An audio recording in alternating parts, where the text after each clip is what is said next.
Good evening, everybody. It is 8:20 p.m. on Thursday, October 31st. Happy Halloween. Today I am here to pre-record my tri-monthly reading wrap-up Superlatives video. This video covers books that I read in August, September, and October. Some books will be mentioned that I have previously mentioned in my Halloween horror, thriller, dark academia tier list video that you can go back and watch. So let's begin. I got the initial prompt list for this superlatives list from Sarah without an H, and then I added some of my own superlatives in. There we go. Okay, the first superlative is biggest surprise, and the first book I wanted to mention for this was The House That Horror Built by Christina Henry.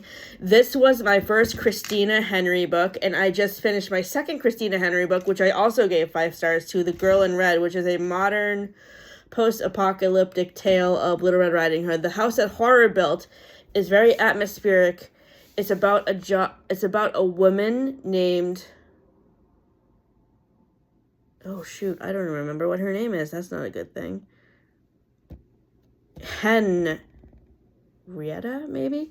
That gets a job as a maid for a director of horror movies. So I love the atmosphere of the movie director's house because there's all the props and costumes. And basically, the house is haunted. So our main character goes along throughout the book trying to figure out what is making this house haunted. And I really enjoyed the atmosphere with this book. And for The Girl in Red, it was also very atmospheric. And it was a good modern take on Little Red Riding Hood. Basically set in a time where it's post-apocalyptic and there's like no people left on the earth, and I just loved her writing, and I loved the development of Red Riding Hood's character. I highly recommend The House That Horror Built and The Girl in Red if you're looking for good Christina Henry books to read, and I cannot wait to read more from her. I would like to also thank Sarah and Riley for recommending The Girl in Red to me. The next biggest surprise was The Shadow Cabinet by Juno Dawson. The Shadow Cabinet is the sequel to Her Majesty's Royal Coven, which is a book I have reread for this Halloween season. And my rating for that book did not change, mostly because it's very transphobic, and you can see how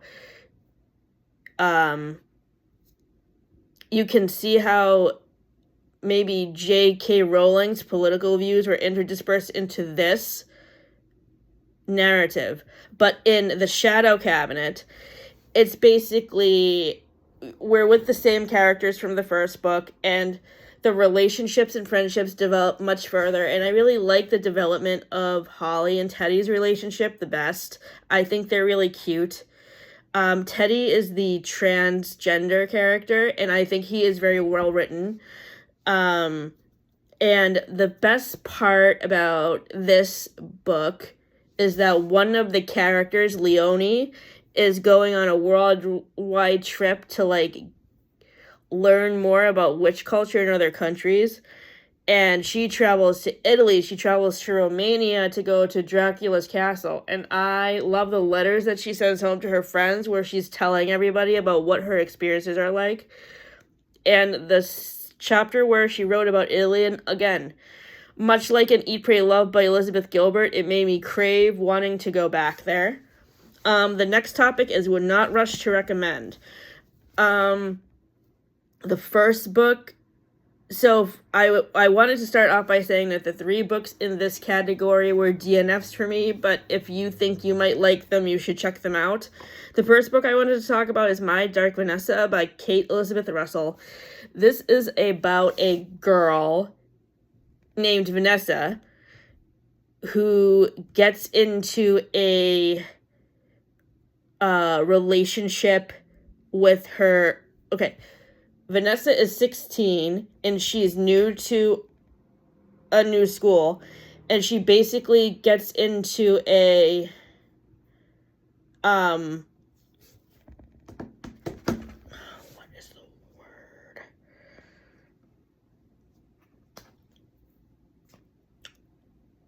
A relationship with her teacher that is, oh, man, what's the word? I need to look it up.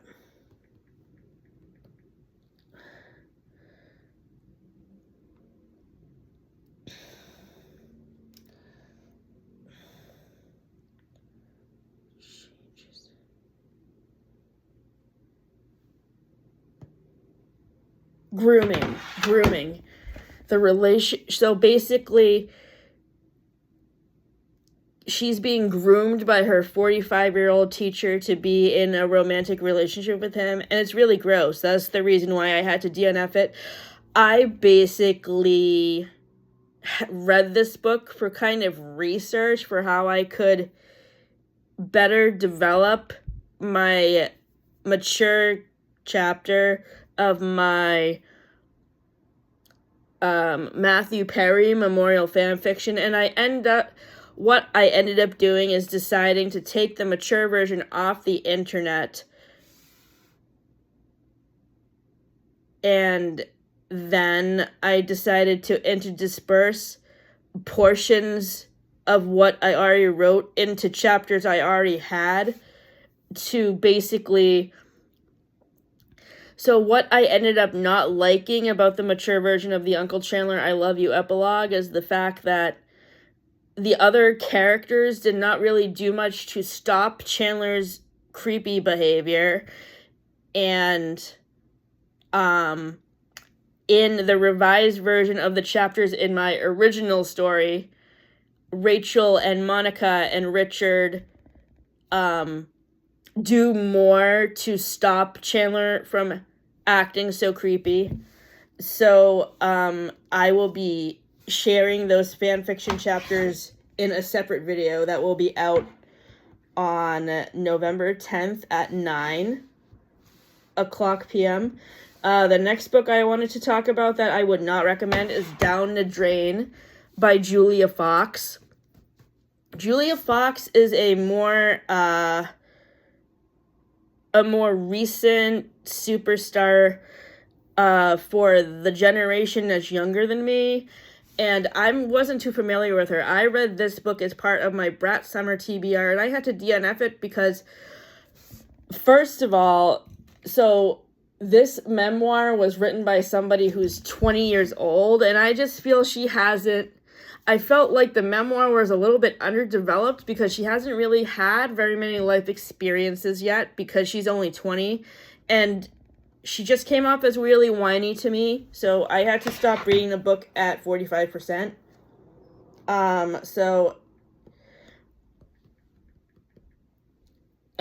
The next book I would not recommend right away is The Institute by Stephen King.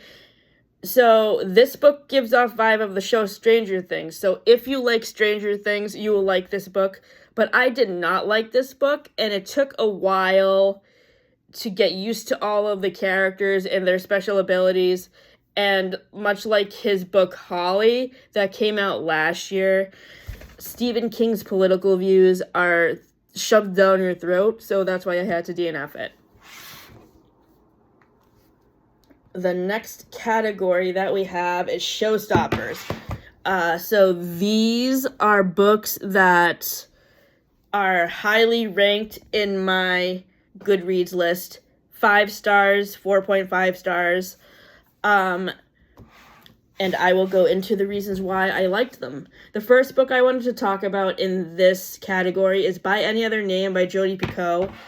This is a book about a high school teacher who is writing a play based on a character that was alive during Shakespeare's time. And the cool thing about this book is that you get the present day chapters with the character who's writing the play. And then you get the past chapters, which are basically centered around the character that the person is writing the play about. So much like Hamnet by Maggie O'Farrell, the past chapters, the past POV chapters that are from the Shakespearean character's time were really interesting and really drove me back into the past to learn more about people of that time period.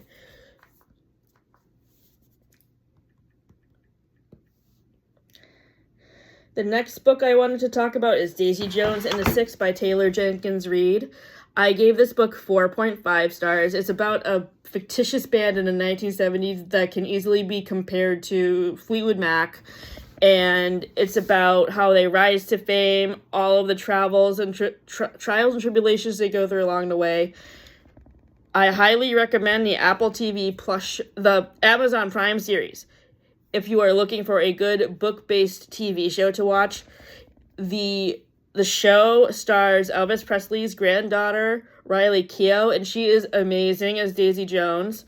And I believe that this book really handles the serious issues very well of substance use disorder and infertility. And Matt and I are going to be talking about Daisy Jones and the Six a little bit in our Serious Issues in the Media wrap-up video that will be out on... That was out on Sunday, because this video is going to be posted on Thursday, November 7th. I am pre-recording this on Halloween to be posted on November 7th. The next book I wanted to talk about is Nothing Like the Movies. This book is Lynn Painter's recent release, which is the sequel to Better Than the Movies. I loved Better Than the Movies, but I loved this book a lot more because Wes's character, who is one of my favorite male main characters in a romance book, is given much more depth to his character, and I really enjoyed his development a lot. Liz had pretty good development too, but and I liked her a little bit better than I did in Better Than the Movies, but Wes, he's just a sweetheart, and I love him.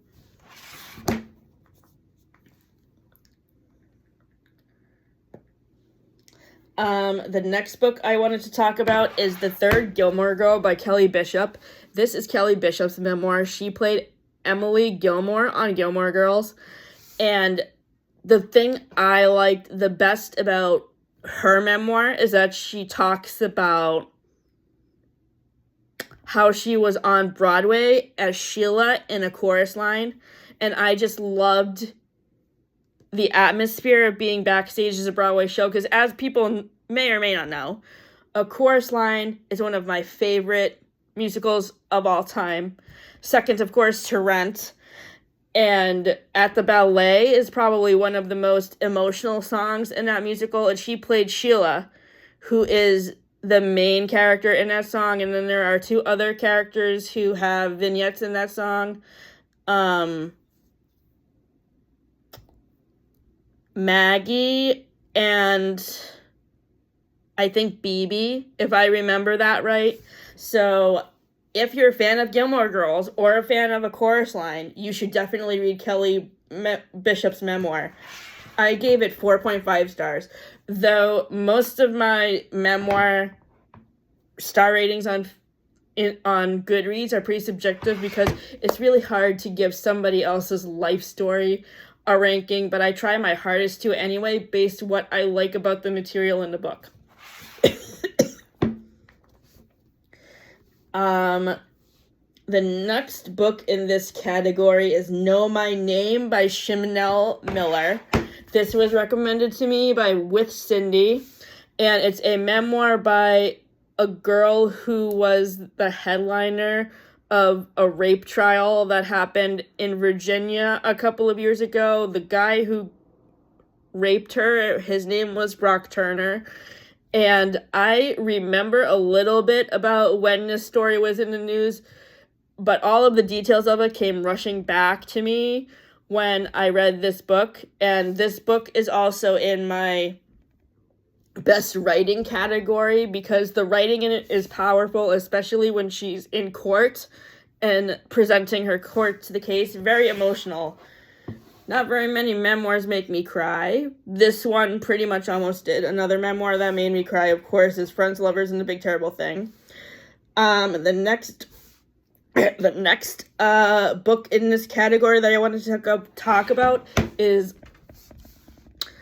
Looking for Smoke by K.A. Cobill. This was the YA pick for Reese's Book Club. I have still yet to read Society of Lies. It is on my hold list at the library, so I am excited for that to come in. But Looking for Smoke is a murder mystery that is set on a Native American reservation, and I just love the character development. I love the scenery of the Native American reservation. And I loved the mystery and how it resolved itself. I don't want to provide spoilers. You should read this book. I gave it 5 stars. And I can't wait to read Society of Lies. I predict that will be 5 stars too.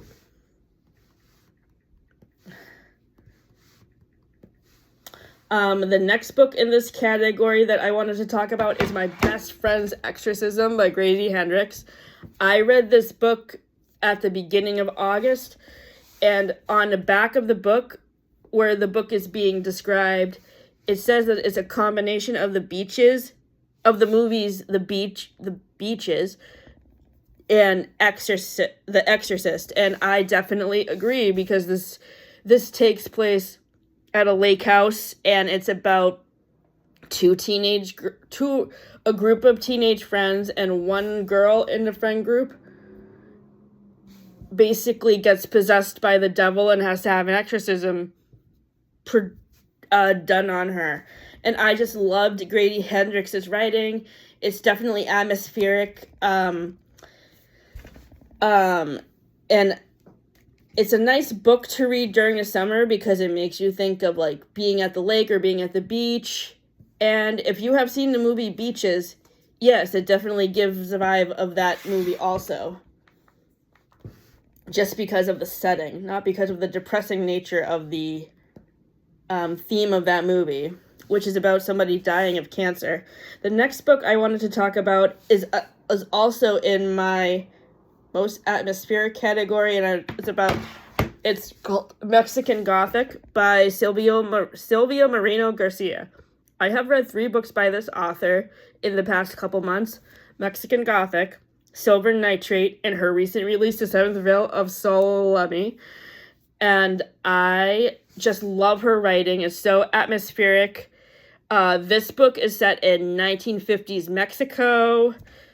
Silver Nitrate is set in the 1990s and is also set in Mexico and is about producing horror movies. And The Seventh Veil of Solomon is kind of the Mexican version of The Seven Husbands of Evelyn Hugo, and it focuses about actresses who are competing in the same role for this movie that's about one of the wives of King Herod from the Bible, who's mentioned in Joseph and the Amazing Technicolor Dreamcoat. What I love about Silvia Moreno Garcia's writing is that it's very atmospheric, and it really pulls you into where you are. Like with Mexican Gothic, it's set at a haunted estate in 1950s Mexico. And I also love the relationship between the main character, Naomi, and her cousin, who she goes to the family estate to help because she's having a lot of problems in her marriage. The next book in this category is The Nightingale by Kristen Hanna. I mean, all of Kristen Hanna's books should really be in this category, at least the ones that I've read. Besides The Nightingale, I have also read Firefly Lane, The Women, and there was another one I read that's about infertility, but now I can't remember the title. But The Nightingale is set during World War II, and it's the story of 2 sisters that are dealing with living through the war And it's just a very powerful story about sisterhood and family. And I just love learning about World War II. I think it's because in the 7th grade we had a whole unit where we learned about the Holocaust. So I have, as one of my thematic focuses, I read a lot of historical fiction books that are set during that time period. And I also reread Alicia, My Story last year, which was by this Holocaust survivor who came to speak to my class in 7th grade, and also my sister's class. So I'm assuming by now she's probably dead, because when I was in school, she was probably like in her 70s or something, and she was like 20 years older than that when she came to speak to my sister's grade. So by now she's probably dead, but it was a very amazing, eye-opening experience. The next category is favorite anticipated releases. Some of these are books that are repeated. Some of them are releases that are from earlier this year. Some of them are from releases from the past couple of months. So I kind of cheated with this one a little bit because I wanted to talk about new releases I haven't talked about either at all or in a long time. The first book I wanted to talk about is Buried Deep in Other Stories by Naomi Novik. She also wrote Spinning Silver and A Deadly Education and Uprooted. And a lot of these short stories are set in the same world as these books were.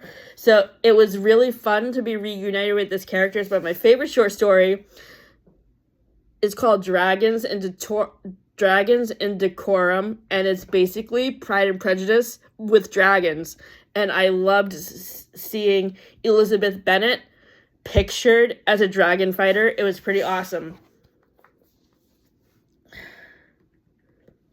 I just talked about By Any Other Name. Happily Never After. This was Lynn Painter's release from March. And I really enjoyed the dynamic between Max and Sadie. But other characters I wanted to highlight were Sadie's elderly neighbors, because they made me remember my grandparents and all the good advice that they gave to me when I was growing up. The next book I wanted to talk about is Hera by Jennifer Saint. I read this book at the beginning of September. It was Jennifer Saint's new release from August 6th. And she is the queen of modern Greek mythology retellings. I have read Electra and Atalanta from her and loved both of those books, and I loved Hera just as much. Hera is a modern retelling of the wife of Hercules. So yeah, Disney basically paints Zeus as a doting father who really cared about his son and who was always there in his life. But yeah, the actual Greek myth of Hercules,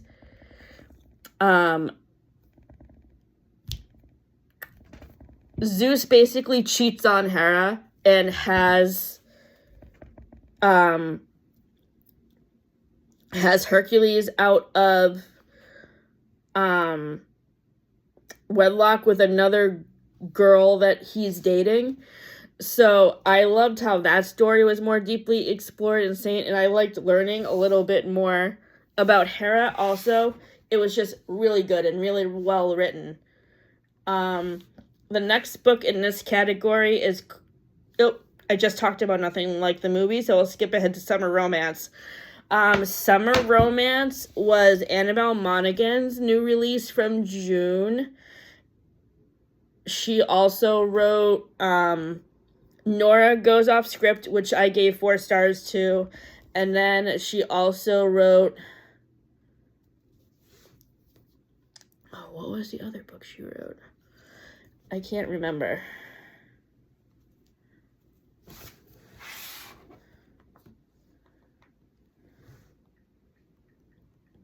Sorry for the distraction. I just need to look this up really fast.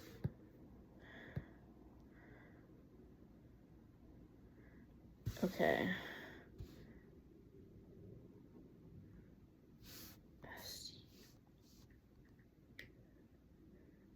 Summer romance.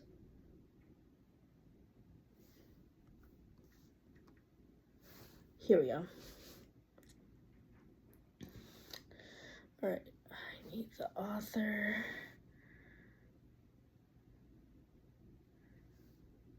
Same time next summer.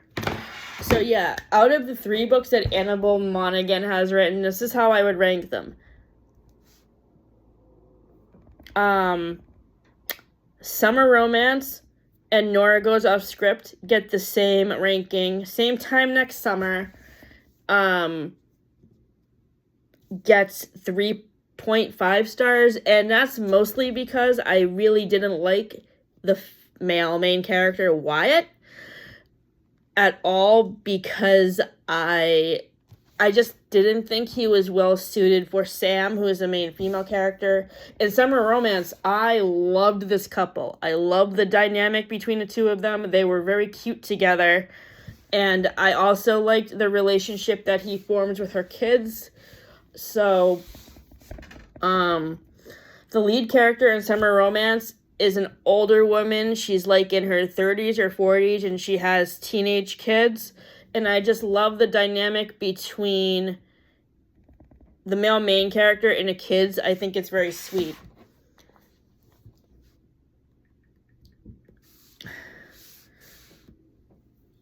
The next book in this category is Our Wives Under the Sea. Oops, wait a minute. I'm sorry. I'm in the wrong category. This is favorite anticipated releases.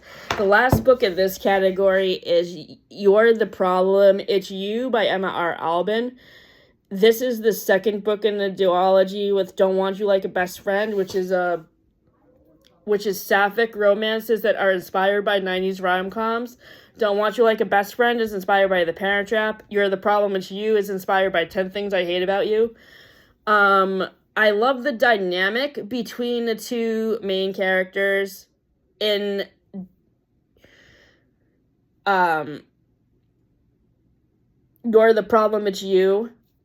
One of them is the cousin of one of the female protagonists from Don't Want You Like a Best Friend, so that's how everything ties together with the other book.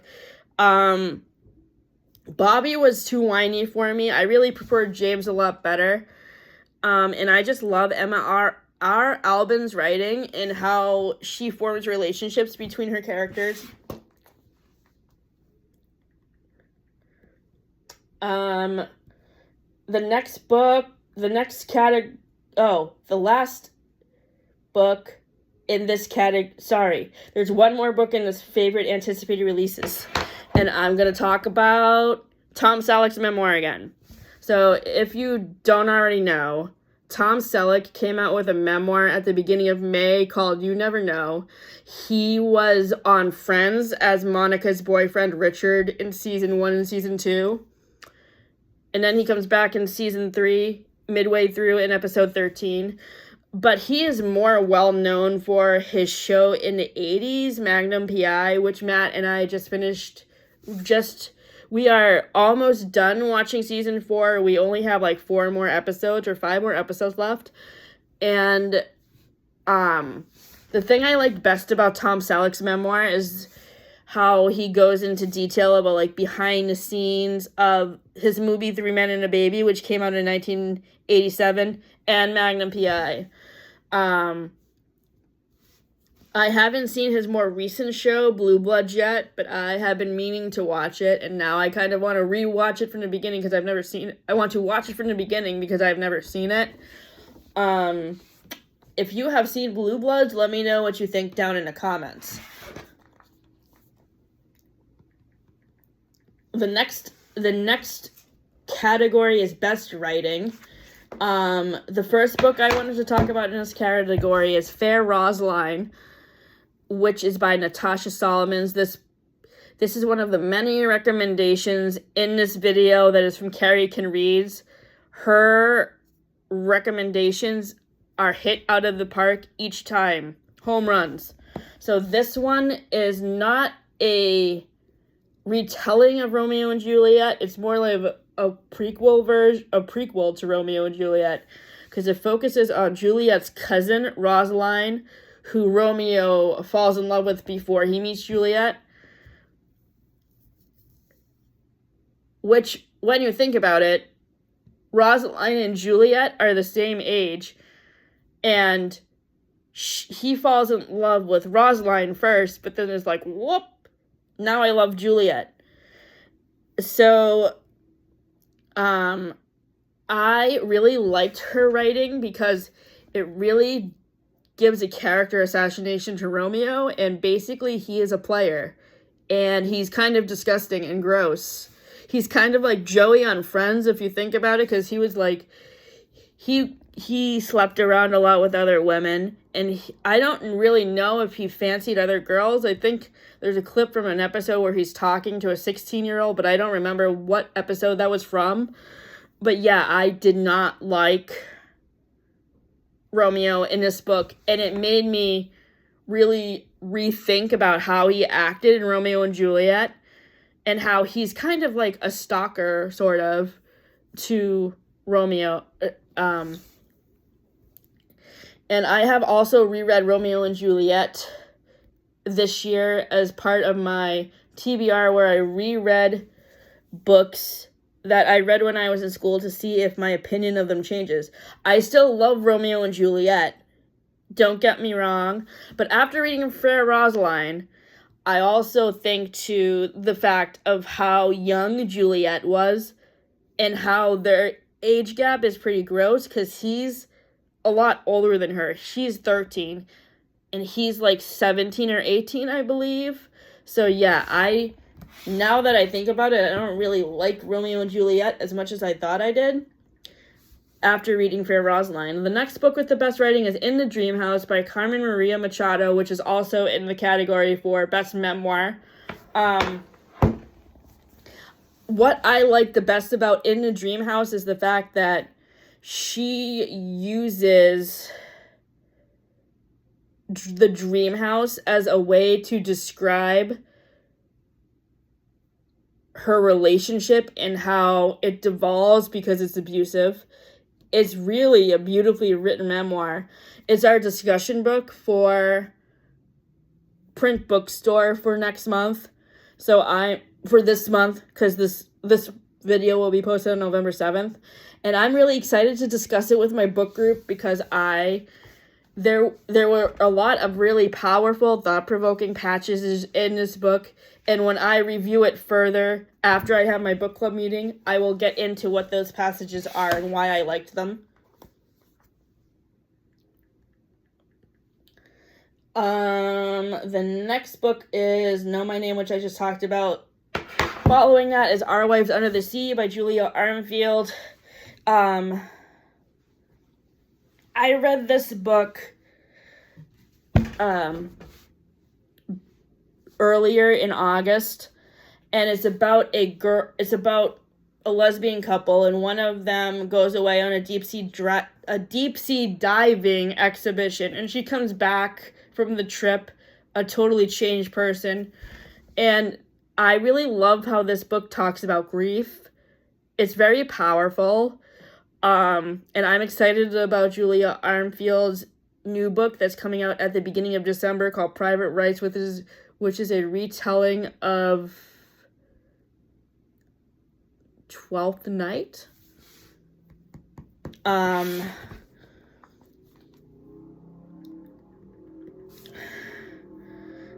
The next book in this category is called This Is How You Lose the Time War.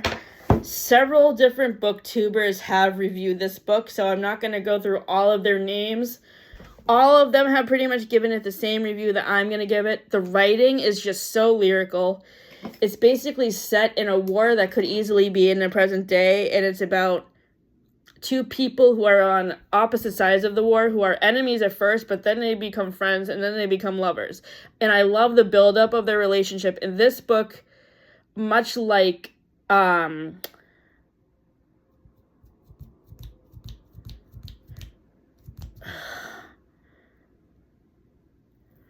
much like Divine Rivals by Rebecca Ross is all basically told in letters, and the writing is just so lyrical and beautiful, and I love it.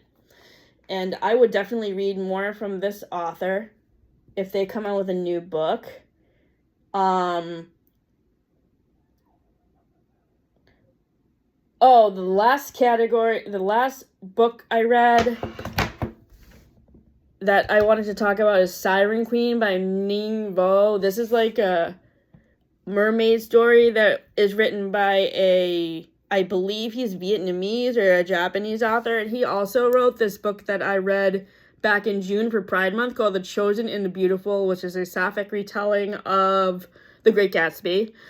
And I ate this book up in a day because the writing is so lyrical and beautiful and transporting to where this takes place, this is a story about mermaids, so it's mostly under the ocean, and I just loved, this is another atmospheric book. It should have been also in my most atmospheric category, but I forgot to list it in there. The next category is Hidden Gem, and the first book I wanted to talk about this category is Crying in H Mart. This book is a memoir by the lead singer of the band Japanese Breakfast. I got it for my birthday from my sister. And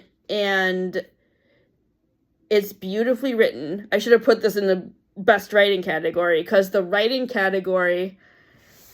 in this book is very lyrical and powerful and emotional, and again, it almost made me cry. It's basically a story about grief because the author talks about losing her mother to cancer, and it's very powerful and thought-provoking. And I have never heard of the band that this woman is in, so now I want to look up their music. The next book in this category is called Hello Beautiful. This is a modern retelling of Little Women, which I absolutely loved. And I love the buildup of Julia, who is the main female character, and Edward, who is the lead male character. And this was my first book that I have ever read by Ann Napolitano, and I can't wait to read more from her, because she really did a good job with interpreting the themes of Little Women for modern day audiences. And I'm going to be talking about Little Women in a little while, so get ready for that. The next book in the Hidden Gem category that I wanted to talk about is March by Geraldine Brooks. Geraldine Brooks, this is the same person who wrote People of the Book and Horse and Year of Wonders, which I just finished. March is Little Women retold from the perspective of Mr. March, who is the father who is away at war throughout the whole entire book of Little Women. So it's actually interesting to see events from the book from his perspective, especially the most powerful and poignant part of March is when Beth gets sick and her father has to come home to take care of her. It's just really powerful, and I mean, the part of Little Women when Beth dies just makes me cry every single time.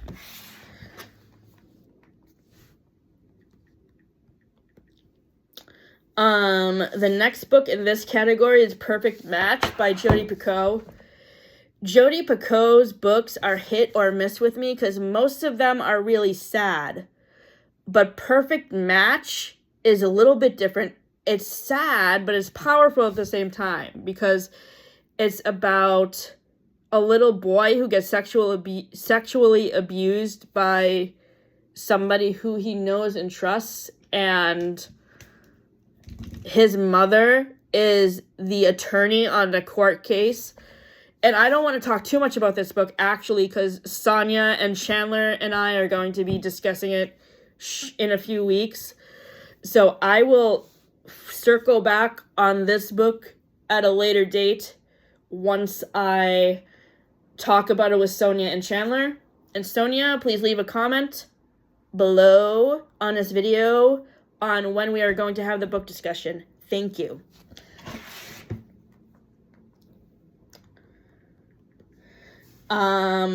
So this next category was not from Sarah's video. It's a video that I came up with. Most of the rest of these, I created most of these other,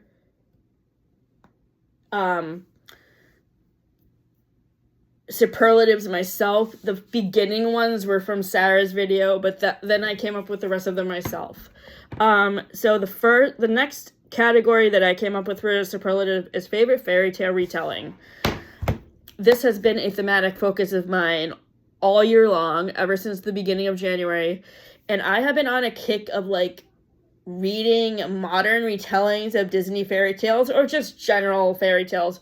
Right now, I'm actually rereading some fairy tale retelling books that I read earlier this year, but I'm also reading folk tales from different countries because one of my writing goals for next year is to write my own fairy tale or folk tale, and I am revisiting these Disney princess retelling books and some folk tales from different cultures in order to get inspiration for my own writing.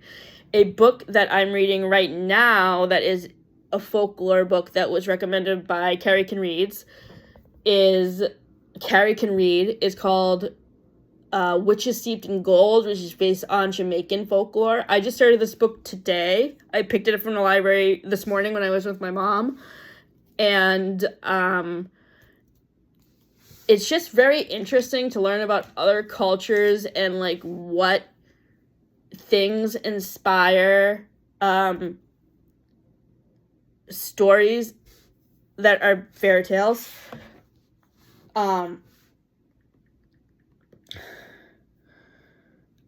So the first book I wanted to talk about in this fairy tale retellings category is called A Court of Thorns and Roses. This is the first book in the ACOTAR series. I think ACOTAR is very overhyped. I only liked A Court of Thorns and Roses because it is a retelling of Beauty and the Beast. I tried to read the second book in this series, but I couldn't because there were too many smutty scenes. Smutty meaning sexual. Sarah J. Maas is really good at writing smutty scenes, but that's just not my thing. And then the next book, which I actually kind of want to read, the third book, which is A Court of, I don't remember what the third book is called, but it's about the war.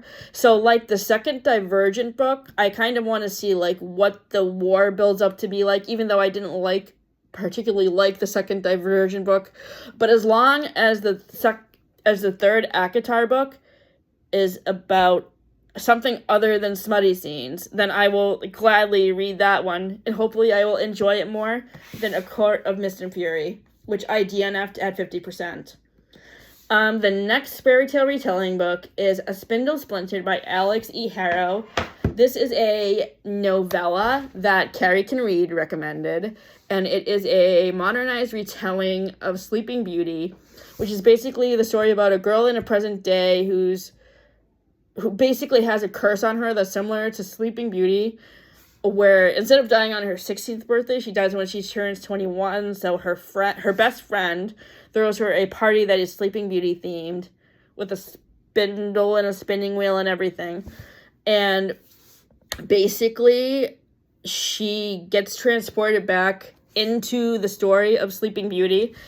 It was very interesting and very intriguing, and I really enjoyed it. I don't want to spoil it for you, because it's only a 150-page novella, so it's very short, and you should definitely read it.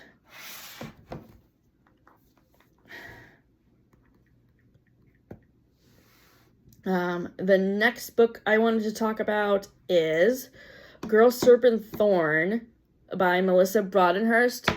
This is a YA retelling of Beauty and the Beast, which was recommended to me by With Cindy.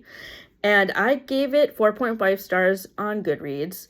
I feel like Beauty and the Beast is the most popular retold fairy tale. Another Beauty and the Beast retelling I liked that I didn't mention in this wrap-up is what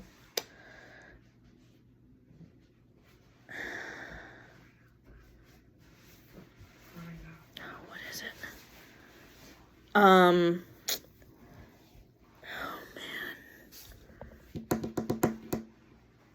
Now I can't remember what it is. Oh, Uprooted by Naomi Novik, which I also gave 5 stars to.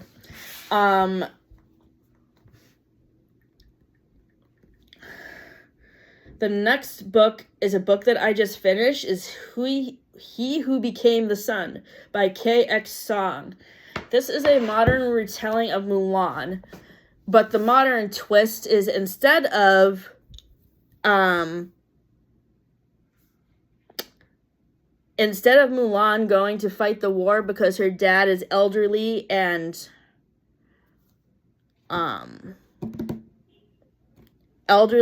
too old to fight in the war, Mulan goes to fight in the war because her dad is addicted to narcotics and abusive, so she wants to get out of the house to be away from him. Very powerful. It's a very, very interesting way to reinterpret Mulan. I enjoyed it. I just finished it yesterday. I gave it 4.5 stars on Goodreads.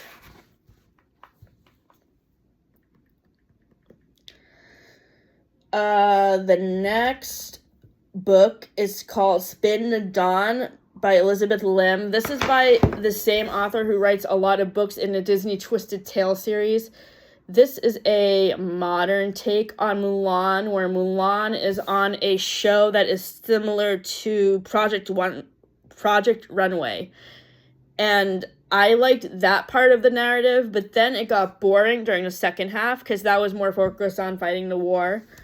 And I gave this book 3.75 to 4 stars.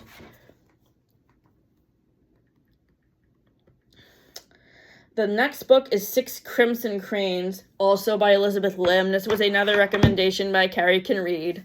And Carrie Can Read will get a couple of mentions in the next category, too, where I talk about Booktuber recommendations that I enjoyed. So Six Crimson Cranes is a retelling of Cinderella that's set in China. And it's very interesting. I mean, I really liked this modern interpretation of Cinderella because it's set in another culture. Well, the original Cinderella story is set in France. This is set in China. And I just really loved Elizabeth Lim's interpretation of Cinderella. It was very, very intriguing to me. And I gave that book 4 stars. Favorite book club book. As I have been mentioning, I am in a book club at the local bookstore in my town. And I decided to add a category specifically for the book club books that I've read. The first book that I liked is called Outlawed by Anna North. This was a Reese's Book Club book pick 3 years ago, and it is basically a sapphic cowboy romance. So if you like the movie Brokeback Mountain with Jake Gyllenhaal and Heath Ledger, I think you will really like this book.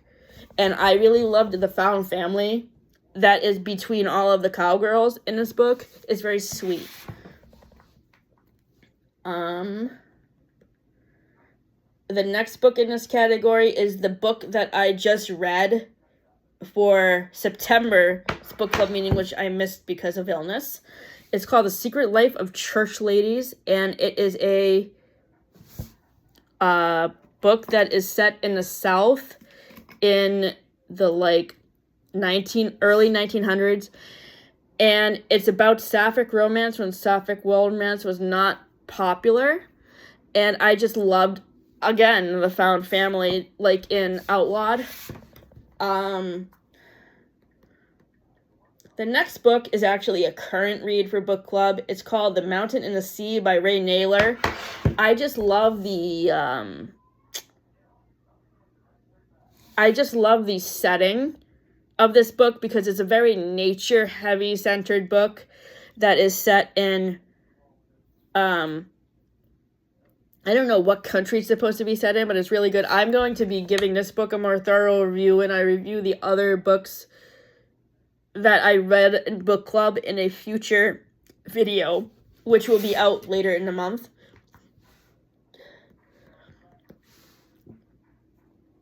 The next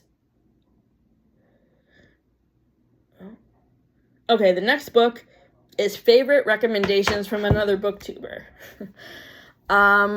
So I get a lot of recommendations from other booktubers' YouTube channels that I consume videos on. The first book that I wanted to discuss is called Beautiful Boy. Beautiful Boy is a memoir by a journalist named David Schiff, and it's about his family's journey with his son's substance use disorder. And this is another book that almost made me cry. The writing is so powerful. The Sun also has a memoir that I need to still read. Destiny recommended Beautiful Boy to me, and I appreciate her for the recommendation because it is on my... It's going to be mentioned more... It's going to be mentioned again when I do my thematic focus wrap-up for substance use disorder with my nonfiction November wrap-up that will be out at Thanksgiving. The next book that I wanted to mention is Big Swiss, which was recommended to me by Katie Colson, Sarah without an H, and Riley Marie. This book is about a sex therapist who is in her 40s, who falls in love with her client, who is in her 20s. And the relationship dynamic, I love the writing in this book, first of all. It's great. But I just think the relationship dynamic between these two characters is so strange because they're more like mother and daughter, but throughout the whole book, they act like they're best friends or like they're friends in the same age group, which is so weird. But it's good. I gave it 4.5 stars. And thank you to Sarah and Katie and Riley for the recommendation. The next booktuber recommendation is The House That Horror Built, which I talked about earlier when I talked about Biggest Surprise. And that book was recommended to me by Jordaline Reads because it was her Patreon book club book for September. I am not part of her Patreon because I cannot afford to be part of any booktuber's Patreon. It's too expensive for me, but I decided to pick up the book anyway because Christina Henry seems to be a really popular horror author. And as I mentioned earlier, I loved this book. I gave it 5 stars. So thank you, Jordaline. The next book is the Fangirl manga by This was recommended to me by Gabby Rees. Now, I find the manga of Fangirl to be much more digestible than the actual physical book because you can see the interactions between the characters much better, and it makes the characters easier to understand. Like, I had to DNF Fangirl when I read the book because I just couldn't get into it. But with the manga, it's a lot different because the pacing is faster because it's graphic novels and they're shorter. And also there's less fan fiction chapters. Like, that's what made the Fangirl book too long, was the fact that the fan fiction chapters were interdispersed in between the chapters. But the cool thing about the graphic novel is that you actually get to see the illustrations for the fan fiction, which is actually really neat. It makes me wish I could draw so I could illustrate my own fan fiction. I'm not too good at drawing. The next book is Heartstopper. This is a male romantic graphic novel series by Alex Oseman, as Sarah Caroli recommended, and I'm pretty sure that Destiny and Sarah and Haley have also read it. I feel like I've seen about videos where they mentioned Heartstopper too. I just love the relationship buildup between Charlie and Nick, and I'm very excited to see the show whenever we can figure out how to get Netflix back, because we are having technical difficulties right now with our Netflix, and hopefully we get it back soon, because I really want to watch Heartstopper now that I have finished the first 2 books of the manga. The next book in this category is 6 Crimson Cranes, which I've already talked about, so I will skip over it. The next book is Eileen by Otesha Moshfegh. This was a book this was one author I gave a second chance to in my Brat Summer TBR. It was recommended to me by Elias and with Cindy. So the first book that I read by Otesha Moshfegh was called My Year of Rest and Relaxation. And I made the mistake of reading this book after I finished reading Matthew Perry's memoir. And I had to DNF the book simply because it's about a girl who has depression and who sleeps for a year. And one thing Matthew Perry talks about quite frequently in his book is how much he wants to sleep. So I couldn't finish that book because I was making too many correlations to Friends, Lovers, and The Big Terrible Thing. But with Eileen, it's more like a thriller, and I was able to keep up with it more, and the pacing was great, and it was a lot of fun, and it kept me on the edge of my seat, like most thrillers tend to. The next book, the final book in this category, is Conversations with Friends by Sally Rooney, which was recommended to me by Jack Edwards. He has also recommended a couple of other good books to me, like an Egyptian who can't speak English, and then there were a couple of other ones. But with Conversations with Friends, I just couldn't get into Beautiful World, Where Are You for some reason, but when I read Conversations with Their Friends, I was able to connect to the characters a little bit more than in Beautiful World, Where Are You for some reason. And let me just say that the female main character in this book reminded me of Chandler from Friends because of how sarcastic she was. So I think maybe that's the reason why I liked this book much better than Beautiful World, Where Are You? The next category is good character development, which I already talked about when I talked about Nothing Like the Movies in the category for showstoppers. The next category is disappointing new release, and this is where I'm going to talk about The Lost Story by Meg Schaefer. This is the second book that Meg Schaefer wrote after The Wishing Game, which came out in March. The Lost Story came out July 16th. What made this book so disappointing was that I was hoping to see a little bit more of a connection between what these characters experienced in this book, because this was supposed to be loosely based off Chronicles of Narnia, but I just didn't make any connection to how this book connected to Chronicles of Narnia. And I think it kind of disrespected C.S. Lewis. I know other reviewers and on Goodreads have said that they really felt it disrespected C.S. Lewis. And I just couldn't get into this book, and I didn't really like either of the characters. So yeah, I was very disappointed. I gave The Lost Story 2.5 to 3 stars on Goodreads. The next category is good characters. Summer Romance, which we talked about earlier, and Powerless by Elsie Silver. I have just started to get into the Chestnut Springs series by Elsie Silver, and I just love all of her characters and all of her books. She is so good at writing great romantic characters and also great child characters, which I'll get into in a little bit when I get to that category in my list. The next category is favorite child characters. Okay, so this is where I talk about my favorite characters who are kids in books. I created this category because I read so many great books this year, not just in the past couple of months, but throughout the whole year. Like, most of the books in this category are rereads except for like one. So the first book I wanted to talk about, the first child character I wanted to talk about is Ruby. She is from the Bright Fall series by Ashley Herring Blake, which consists of the books Delilah Green Doesn't Care, Astor Parker Doesn't Fail, and Iris Kelly Doesn't Date.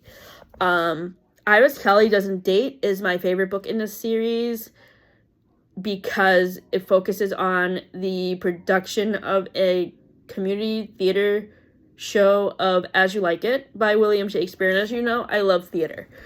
I just love Ruby because she's sarcastic and funny, and she just has some really great one-liners. The next character is Danny Torrance from The Shining by Stephen King. I just recently reread The Shining as part of my TBR for serious issues in the media, substance use disorder. I just love Danny Torrance, and I wanted to hug him. He was so cute. He seemed so sweet. I hated the fact that his dad was so abusive to him. It just didn't sit right with me.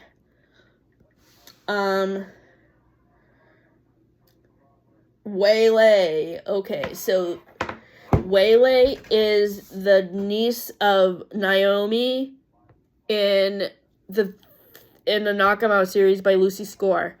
She makes me laugh so hard, like Ruby in Bright Fall series. She is just so sassy and so sarcastic and has so many great one-liners. And the last child characters that I really liked were Emmy and Owen from Wild Eyes by Elsie Silver. So this is the second book in Elsie Silver's newest series that starts with Wild Love. In the series, these are the niece and nephew of the male character in Wild Love, Ford. And I just love their dynamic with the lead female character in this book. It's just so adorable. The next book is Most Atmospheric. So these are mostly like fantasy and dark academia books that I think have a lot of good scenery in them. The first book is Emily Wilde's Encyclopedia of Fairies, and I just love the scenes in this book and like the places that Emily goes to write her book about fairies. The next book is Mexican Gothic, which I mentioned earlier. The next book is The Last Tale of the Flower Bride by Roshani Chomsky. This is another dark academia book that is similar to Mexican Gothic. It's kind of loosely based off a fairy tale, but I couldn't figure out what fairy tale it was supposed to be inspired by. But it's basically a story about a woman who gets married to this guy, but she has a lot of baggage from her childhood, and she finds out that her aunt is dying, so she has to go back to her old hometown, to this old haunted house where her best friend died when she was a little kid. And so many twists and turns in this book. I loved it, and I just loved the atmosphere of the haunted house. I mean, most of these books are Halloween books. The only book that is not dark academia, thriller, horror, mystery is Something Wild and Wonderful by Anita Kelly. Again, Something Wild and Wonderful by Anita Kelly is a book that I read for the Reading a Rainbow book club back earlier this summer. I think we actually read it for our July book or our June book, but I wanted to include it in this wrap-up because I don't think I ever did a July wrap-up. And this is a male-male romance that is set on the Pacific Northwest Trail, and it's all about people who are on a hiking trip. And I have never been to this part of the United States before, so I really loved how immersive Anita Kelly's writing was with the hiking and the scenery of the Pacific Northwest Trail.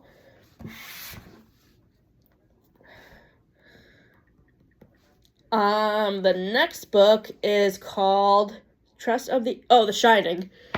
So, yes, The Shining is set at a really creepy hotel called the Overlook Hotel. And in the movie, I just love the setting and how creepy it looks. And just the whole atmosphere of the Overlook Hotel. Like, I think that is actually based on a real hotel that's haunted. So I think that's pretty cool. The final book in this category is called Trust of the Emerald Sea. This book was a book that the author, Brandon Sanderson, dedicated to his wife, and it is loosely based off the 1980s movie, The Princess Bride, but it's basically if Princess Buttercup was in the role of the character who's the warrior. It was really good. It was really funny. It was really cute. This was the second Brandon Sanderson book that I read this year after Yumi and the Nightmare Painter. And I just love his writing. It's so immersive and it just takes you to all kinds of fun places.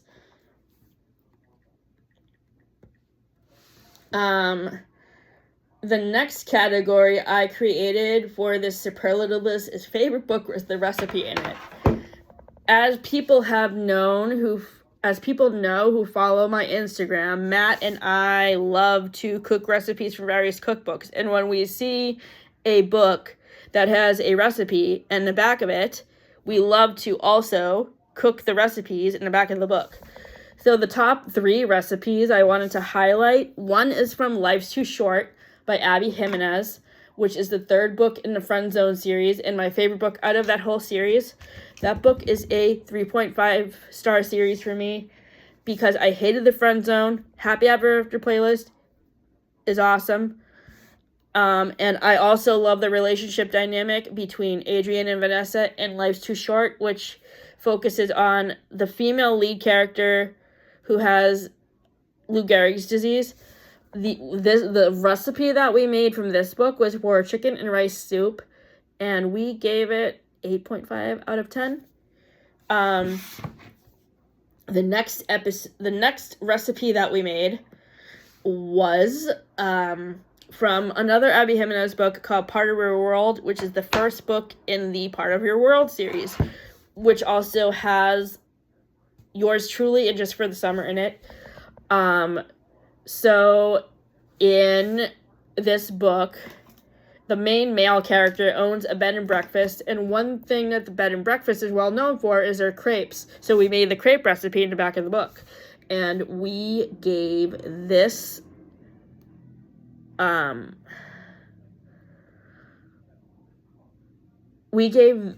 recipe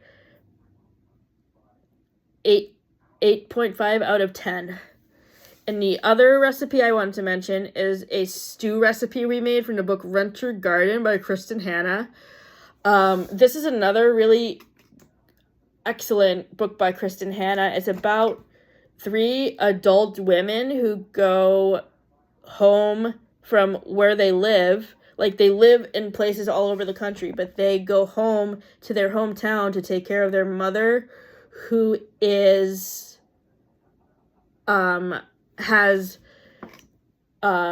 who is in the later stages of having Alzheimer's, and she is a Holocaust survivor. So I like the past point of view where she talks about growing up during the war. It's very beautiful and very wonderfully written. Another book that I read this year that I didn't mention in the superlative list that talks about a person going home to her hometown to care for an ailing family member with Alzheimer's disease is called The Sweetness of Forgetting by Kristen Harmel.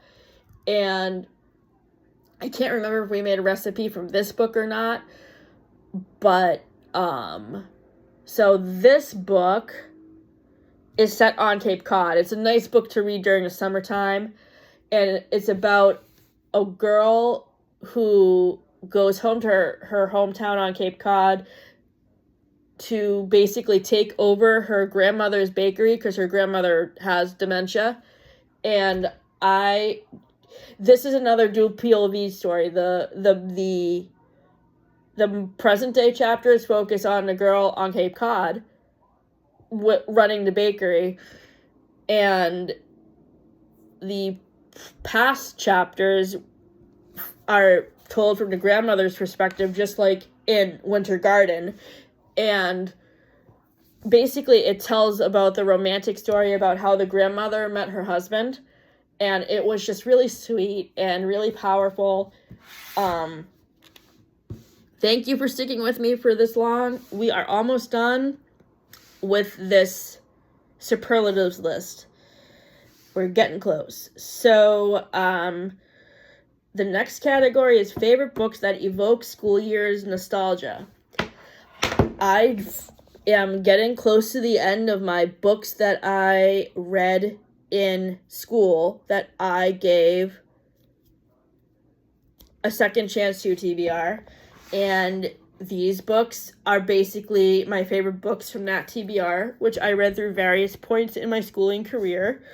The first book is called A Curious Incident of the Dog in the Nighttime by Mark Haddon. This book is set in England, and it focuses on a 12-year-old boy named Christopher who is neurodivergent, and he basically sees a dog in his neighborhood get murdered, and he goes on a quest to find out who killed the dog and bring the killer to justice. It's a really sweet book. I love the relationship that Christopher has with his teacher. It reminds me of Miss Honey and Matilda.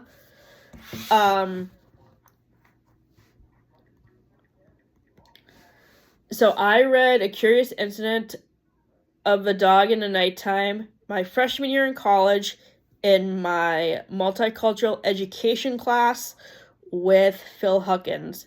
And I still love this book after all this time. I gave it 4.5 stars on Goodreads. I basically reread all of these books I read in school because I went to school in the 90s and early 2000s before Goodreads came out. So I basically wanted to reread these books again so I could rate them on Goodreads. Because Goodreads, I believe, came out in 2006 or 2007, if I'm not mistaken. The next book I wanted to mention is Dead Man Walking by Sister Helen Prejean. I read this book for college writing with Kristen. I can't remember my professor's last name, but her first name was Kristen.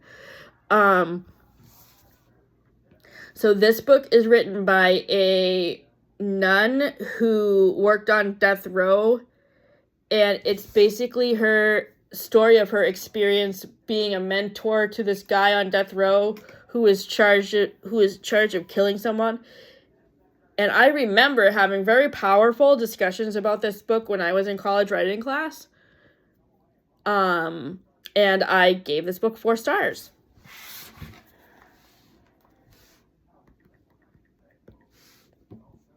The next book in this category for the superlatives is Hatchet by Gary Paulson. And this book is the first book in a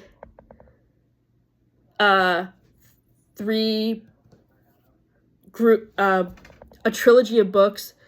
It's about a 13-year-old boy whose plane goes down in a plane crash, and it's about how he survives being in the wilderness before he's rescued. And I remember, this brings me way back to middle school. 6th grade English class with Mrs. Kimner. I remember not liking this book and finding it boring, but I appreciate it much more as an adult because of the scenery and how Brian perseveres to overcome being alone in the wilderness. So I gave that book 5 stars. The next book is Number of the Stars by Lois Lowry. Number the Stars is a book I read in 7th grade with Mrs. Curran, and it is set during the Holocaust, and it is about a little girl named Anne Marie and her family. I remember we read this book during the unit where we studied the Holocaust, where Alicia Appelman-German came to talk to us, and I just remember the emotions this book made me feel when I was in school. I mean, it's powerful because it's set during the Holocaust. It's kind of like the Diary of Anne Frank, because the family in this book takes in somebody that they have to hide from the Nazi police to protect them from getting killed. So I just loved, Lois Lowry's writing is really good. I have recently read a historical fiction from her that came out a couple of years ago that's set during the Spanish flu pandemic of the early 1900s. And I was able to connect to that book because of the COVID pandemic. But I gave Number the Stars 4 stars. And I also gave Under the Willow Tree, which is the book about the Spanish flu pandemic, 5 stars. 4 stars. The next book in this category is Romeo and Juliet. I talked about Romeo and Juliet when I was talking about Fair Rosaline earlier, so we will skip over that. And the next book I wanted to talk about is To Kill a Mockingbird by Harper Lee. I read this back in September, at the beginning of September, and then we watched the movie with Gregory Peck, which is still a very great movie. So this book definitely lives up to my teenage opinions. I remember reading this book in 9th grade English class with Peggy Silva, and I really enjoyed the relationship that Scout had with her brother and that she had with Boo Radley. And Boo Radley is a neighbor of Scout's who is hidden away from the rest of society. Do people have a theory that maybe he had an undiagnosed disability that people didn't really know about? Because I was trying to figure out why he was so ostracized from the rest of the community. So if you have any theories, leave them in the comments, please. I would love to hear what your opinions are. The final book in the superlative category is called The Things That They Carried by Tim O'Brien. I read this book in World Studies class with Steve Dreher in 11th grade at Sohegan High School, and it's set during the Vietnam War, and it is basically kind of like a diary of the soldiers and what they experienced while they were fighting the war. And this is another book that almost made me cry because of all of this, that the soldiers had to go through when fighting the war. Most favorite book series that evokes school time nostalgia. Harry Potter. Let's talk about Harry Potter. So, Harry Potter came out when I was in 8th grade. In 9th grade, my classmates and friends, Rachel, Jen, and Samantha, had a Harry Potter club, which was not a school-sanctioned club. It was just a group. It was just a time where we hung out after school and talked about Harry Potter, and that was fun. I am almost done rereading Harry Potter. I still need to read books 6 and 7. But I have been really enjoying my reread, and my favorite books in the series are Harry Potter and the Sorcerer's Stone and Harry Potter and the Prisoner of Azkaban, books 1 and 3. And I also like book 8, which is the play script to Harry Potter and the Cursed Child, because it's really fun to read about Harry and his friends having kids and the next generation of Hogwarts. The other book series that I wanted to talk about, which I didn't even realize was a series, is The Giver by Lois Lowry. This was a dystopian book that I remember reading in 7th grade, absolutely hating because I thought it was so weird and so depressing. But a scene that really stands out to me in this book now is the scene where the Giver is telling Jonah about his relationship with Rosemary when he was younger. Maybe the reason why I like this scene now is that I know that Taylor Swift is in the movie and she plays Rosemary. So now I want to just see the movie because I know that Taylor Swift is in it.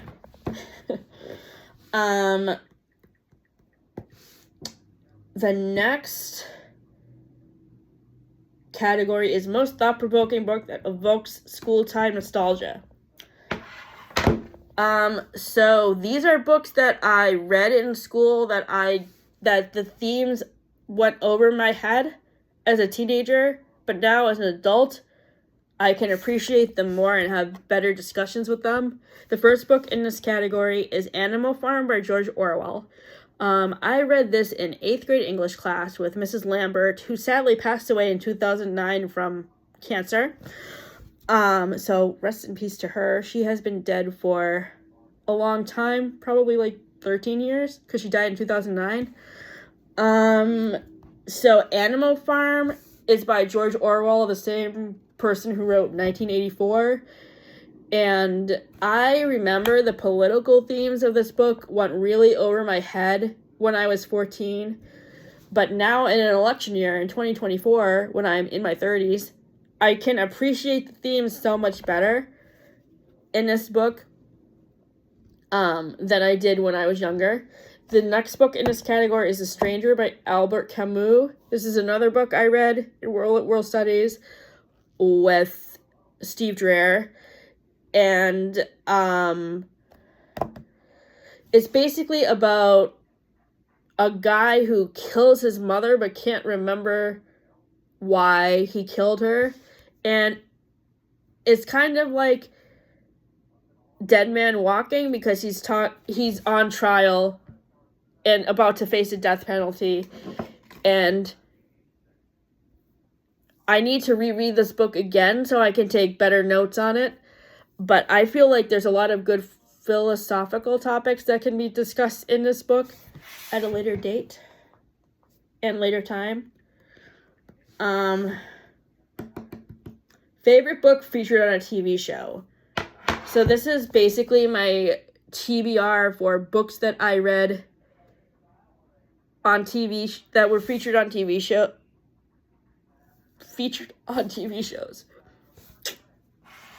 The first book in this category is And Then There Were None by Agatha Christie. I read this in January, and it's one of my favorite mysteries. The play is just as good as the book. The play was put on by Milford Area Players in 2012, and my friends Kevin and Sophie Linkram were Captain Lombard and Vera Claythorne, and they were well cast in their roles. The rest of the cast was well cast too.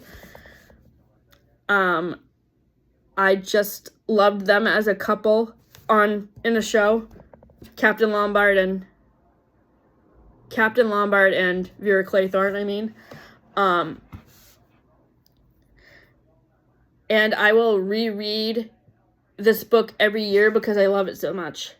The next book is Little Women. Finally, I get to talk about Little Women. I've talked about Little Women before in other videos, but I'm very gracious to talk about it again.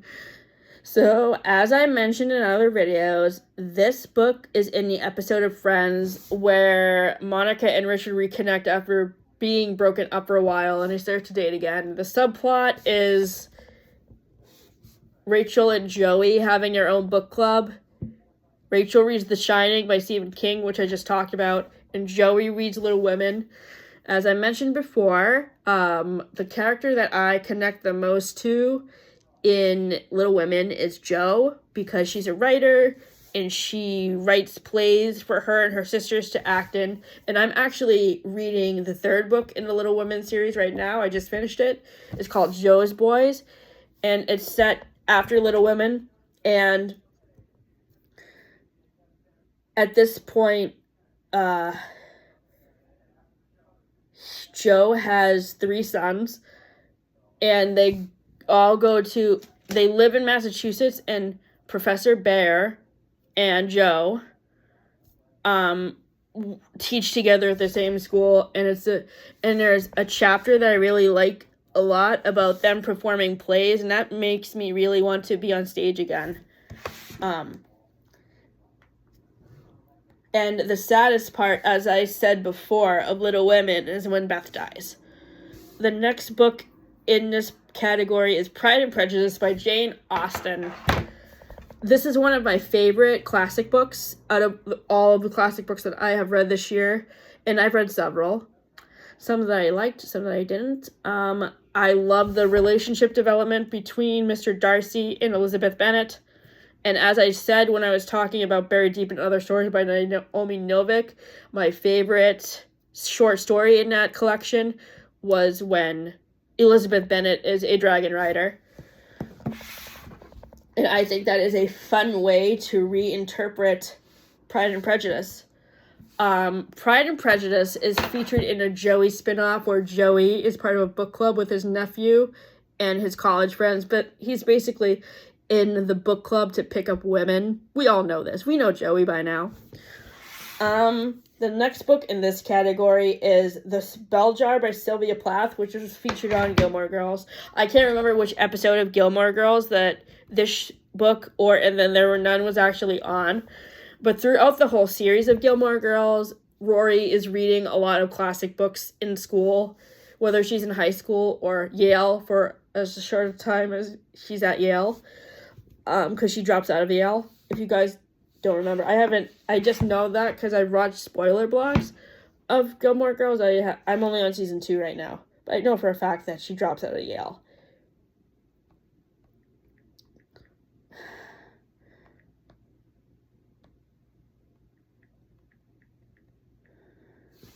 All right, we're getting down to the last. Okay, favorite memoir.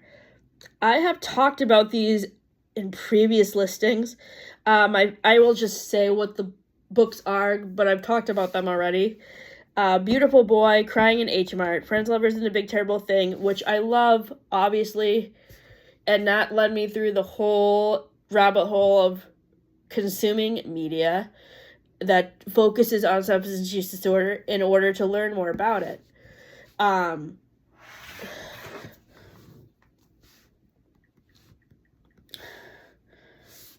then favorite classics: Emma, Little Women, Orlando, The Haunting of Hill House, and We Have Always Lived in the Castle.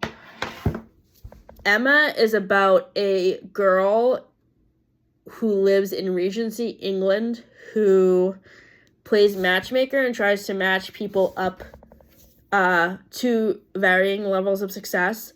The movie Clueless from 1995 with Alicia Silverstone and Paul Rudd is a modernization of Emma.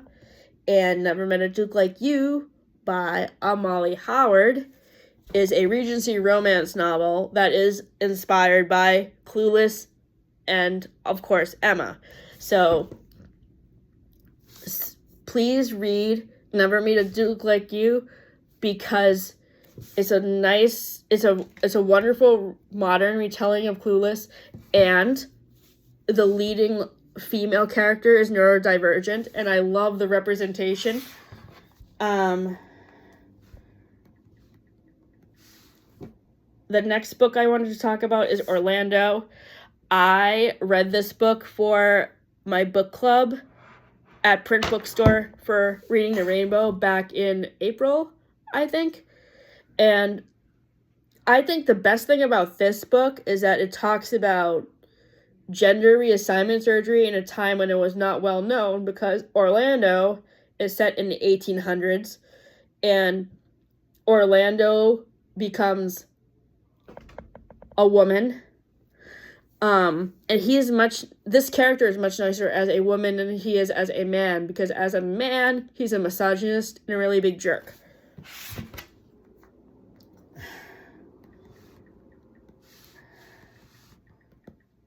The next book in this category is The Haunting of Hill House by Shirley Jackson. This book is a book that I read earlier this year upon recommendation from Sarah without an H, and it's another atmospheric haunted house book that I really enjoyed. But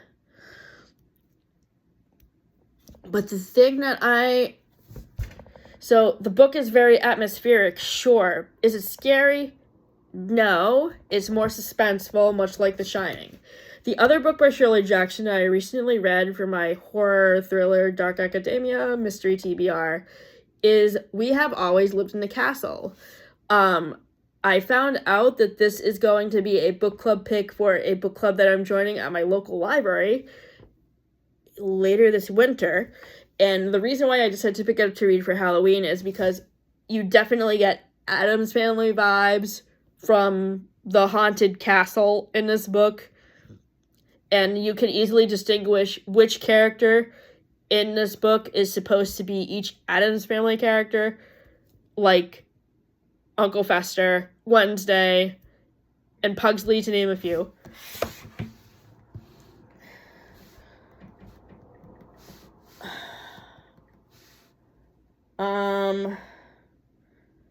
Favorite book, LGBT plus book. So this is about, I've talked about other books from my Reading the Rainbow book club at Print Bookstore.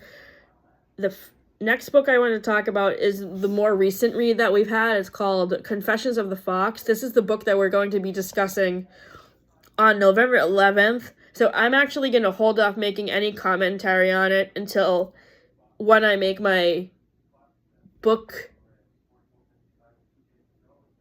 group reading wrap-up, which will be after I have my book club meetings in November. So that will be later this month. Oop.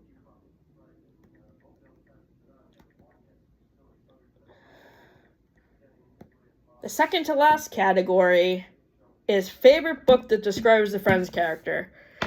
So I found a list online of various books that describe the characters from Friends, and I haven't read Phoebe's book yet, so I threw a book I have already read that I think fits Phoebe's character. So, okay, the books that I liked for this list were How to Ruin Everything, which is basically a series of essays that are about how to deal with certain social situations and deal with anxiety. This essay collection came out in 2016, and it's by George Wojcicki, who I think is from Britain. And yeah, I would definitely say that the person who put together this list did a good job of picking a book that describes Chandler, because this definitely fits him and how he overthinks everything regarding relationships and how he has commitment issues. The next book is called Stargirl by Jerry Spinelli. This was not in the list that I found online. It's a book I read independently before I came across this list. And the reason why this describes Phoebe so well is because the main female character goes around school singing with a ukulele, and that reminds me of Phoebe and how she plays the guitar in Central Perk and sings songs like Smelly Cat, or the song that goes, Monica, Monica, have a happy Hanukkah, and the one with the girl from Poughkeepsie. And the other book is called The Knockoff by Joe Pisa and Lucy Sykes, and this basically describes Rachel. It's about a girl who works in the fashion industry, and it's about basically things transferring over to a more technological-based way with having an app and everything. And, I can definitely see if Friends was still on the air, Rachel working for Bloomingdale's or Louis Vuitton or whatever and having to transfer everything to an app or advertising things on Instagram. Because, for those who don't already know, if you don't already follow me on Instagram, I follow Jennifer Aniston's hair care line and love her products. Lola V. Her shampoos are fantastic. And I always watch her videos where she promotes her products. And, like, if Friends was still on, I could definitely see Rachel doing something like that for Louis Vuitton or Bloomingdale's or whatever other stores that she worked at while she was on Friends. And also, if Friends was still on TV, I would definitely see her running for office and using "No uterus, no opinion" as her campaign slogan. Don't forget to vote on Tuesday.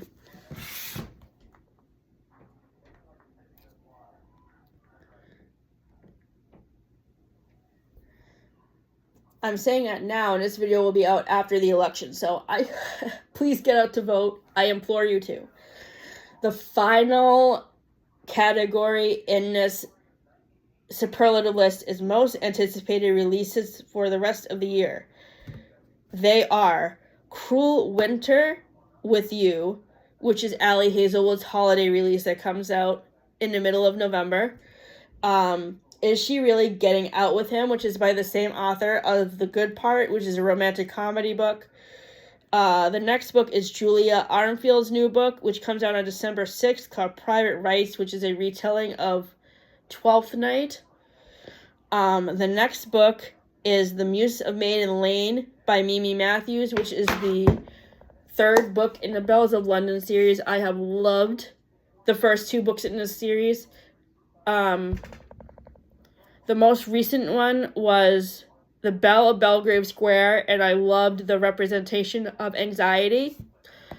The next book is called Variations, and is another historical fiction book by Rebecca Yarros, who wrote Fourth Wing in the same vein of The Things That We Leave Unfinished, which I'm going to be reading soon.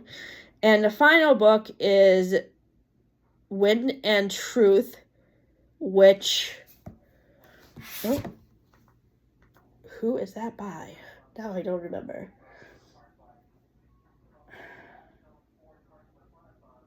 Browse? New releases?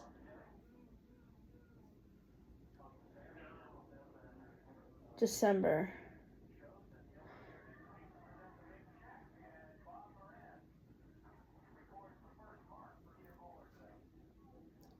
Brandon Sanderson. So this is Brandon Sanderson's new release that comes out on December 6th.